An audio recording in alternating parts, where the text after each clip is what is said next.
ਭਾਈ ਨਿੱਜਰ ਦਾ Canada 'ਚ ਕਤਲ ਹੁੰਦਾ ਸਿੱਖਾਂ ਦੇ ਉਹਦੇ ਪ੍ਰਤੀ ਕਾਫੀ ਤੌਖਲੇ ਨੇ। ਉਹਦੇ ਸੰਬੰਧ ਦੇ ਵਿੱਚ ਤੁਸੀਂ ਕੈਨੇਡਾ ਸਰਕਾਰ ਨੂੰ ਇੱਕ ਚਿੱਠੀ ਵੀ ਲਿਖੀ ਸੀ, ਉਸ ਚਿੱਠੀ ਬਾਰੇ ਵੀ ਦੱਸੋ ਤੇ ਕੀ ਉਹਦਾ ਕੋਈ ਰਿਸਪੌਂਸ ਅਜੇ ਤੱਕ ਤੁਹਾਨੂੰ ਮਿਲਿਆ?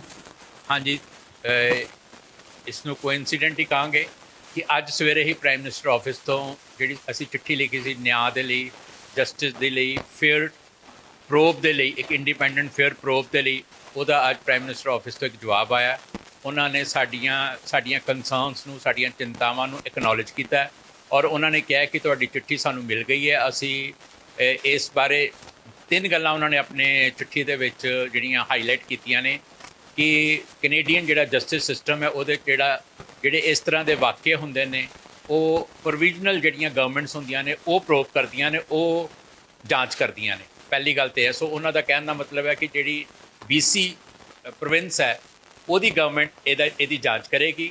ਦੂਸਰੀ ਗੱਲ ਉਹਨਾਂ ਨੇ ਕਹੀ ਹੈ ਕਿ ਅਸੀਂ ਜਿਹੜਾ ਜਸਟਿਸ ਮਿਨਿਸਟਰ ਹੈ ਤੁਹਾਡੀ ਚਿੱਠੀ ਉਹਨੂੰ ਫਾਰਵਰਡ ਕਰ ਦਿੱਤੀ ਹੈ, ਤੇ ਇੱਕ ਅਸੀਂ ਪਬਲਿਕ ਸੇਫਟੀ ਜਿਹੜਾ ਸਾਡੇ ਡਿਪਾਰਟਮੈਂਟ ਹੈ ਉਹਦੇ ਮਿਨਿਸਟਰ ਨੂੰ ਵੀ ਤੁਹਾਡੀ ਚਿੱਠੀ ਫਾਰਵਰਡ ਕਰ ਦਿੱਤੀ ਹੈ। ਉਹਨਾਂ ਦੋਨਾਂ ਮਿਨਿਸਟਰਸ ਦੇ ਉਹਨਾਂ ਨੇ ਡੀਟੇਲਸ ਸਾਨੂੰ ਅੱਜ ਆਪਣੀ ਚਿੱਠੀ ਰਾਹੀਂ ਭੇਜੇ ਰਹੇ। ਉਹਨਾਂ ਨੇ ਕਿਹਾ ਕਿ ਅਗਰ ਤੁਸੀਂ ਉਹਨਾਂ ਨਾਲ ਸਿੱਧੀ ਗੱਲ ਵੀ ਕਰਨਾ ਚਾਹੋ ਤਾਂ ਤੁਸੀਂ ਕਰ ਸਕਦੇ ਹੋ। ਸੋ ਗਵਰਨਮੈਂਟ ਆਫ ਕੈਨੇਡਾ ਨੇ ਸਾਡੀ ਚਿੱਠੀ ਦਾ ਜਵਾਬ ਦਿੱਤਾ ਹੈ ਔਰ ਅਸੀਂ ਵੇਟ ਕਰਾਂਗੇ ਕਿ ਗਵਰਨਮੈਂਟ ਆਫ ਇੰਡੀਆ ਨੂੰ ਇੰਡਾਈਟ ਕਰਨ ਲਈ, ਗਵਰਨਮੈਂਟ ਆਫ ਇੰਡੀਆ ਦੀ ਜਿਹੜੀ ਇੰਟਰਵੀਨੈਂਸ ਹੈ ਕੈਨੇਡਾ ਦੇ ਵਿੱਚ ਉਸ ਨੂੰ ਰੋਕਣ ਲਈ ਗਵਰਨਮੈਂਟ ਆਫ ਕੈਨੇਡਾ ਕੁਛ ਨਾ ਕੁਛ ਸਟੈਪ ਲਏਗੀ। ਔਰ ਜੇ ਤੁਸੀਂ ਦੇਖੋ ਕਿ ਅੱਜ ਜਿਹੜਾ ਸਾਡਾ ਪ੍ਰੋਟੈਸਟ ਸੀ ਉਹਦੇ ਵਿੱਚ ਵੀ ਜਿਹੜੀ ਇੱਕ ਮੇਜਰ ਡਿਮਾਂਡ ਸੀ, ਉਹ ਜਿੱਥੇ ਗਵਰਨਮੈਂਟ ਆਫ ਇੰਡੀਆ ਨੂੰ ਐਕਸਪੋਜ਼ ਕਰ ਰਹੇ ਹਾਂ ਉੱਥੇ ਅਸੀਂ ਗਵਰਨਮੈਂਟ ਆਫ ਕੈਨੇਡਾ ਨੂੰ ਵੀ ਐਡਰੈਸ ਕਰ ਰਹੇ ਸੀਗੇ ਕਿ ਕੈਨੇਡਾ ਸ਼ੁੱਡ ਐਕਟ ਫਾਸਟ ਔਰ ਉਹ ਮਤਲਬ ਜਲਦੀ ਕਰੇ ਤਾਂ ਕਿ ਨਿੱਜਰ ਦੇ ਜਿਹੜੇ ਕਾਤਲ ਨੇ ਤੇ ਜਿਹੜੇ ਉਹਨਾਂ ਦੇ ਕੌਂਸਪੀਰੇਟਰ ਨੇ, ਸਾਜ਼ਿਸ਼ਕਰਤਾ ਨੇ, ਉਹਨਾਂ ਨੂੰ ਨੰਗਿਆ ਵੀ ਕੀਤਾ ਜਾ ਸਕੇ ਤੇ ਉਹਨਾਂ ਨੂੰ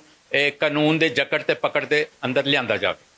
ਜਿਹੜੇ ਤੁਹਾਡੇ ਨੌਜਵਾਨ ਦਲ ਖਾਲਸਾ ਨਾਲ ਸੰਬੰਧਿਤ ਡਿਟੇਨ ਕੀਤੇ ਗਏ ਆ ਉਹਨਾਂ ਦੀ ਪੈਰਵਾਈ ਬਾਰੇ ਜਿਹੜੀ ਹੈ ਉਹ ਜਾਣਕਾਰੀ ਪਾਰਟੀ ਉਹਨਾਂ ਦੀ ਪੈਰਵਾਈ ਕਰੇਗੀ। ਉਹਨਾਂ ਨੂੰ ਡੀਟੇਨ ਕਰਕੇ ਲੈ ਕੇ ਆ, ਹਾਲੇ ਅਸੀਂ ਪਤਾ ਕਰਨਾ ਹੈ ਕਿ ਉਹਨਾਂ ਨੂੰ ਕਿਸ ਧਾਰਾ ਤਹਿਤ ਲੈ ਕੇ ਗਏ ਆ, ਉਹਨਾਂ 'ਤੇ ਕੀ ਚਾਰਜਸ ਨੇ ਔਰ ਅਸੀਂ ਪ੍ਰਸ਼ਾਸਨ ਦੇ ਨਾਲ ਇਨ ਟੱਚ ਹੋਵਾਂਗੇ ਕਿਉਂਕਿ ਹੁਣੇ ਤਾਜ਼ਾ ਹੀ ਘਟਨਾ ਹੈ ਕਿ ਉਹਨਾਂ ਨੂੰ ਡਿਟੇਨ ਕਰਕੇ ਬੱਸਾਂ 'ਚ ਬਿਠਾ ਕੇ ਲੈ ਕੇ ਗਏ ਆ।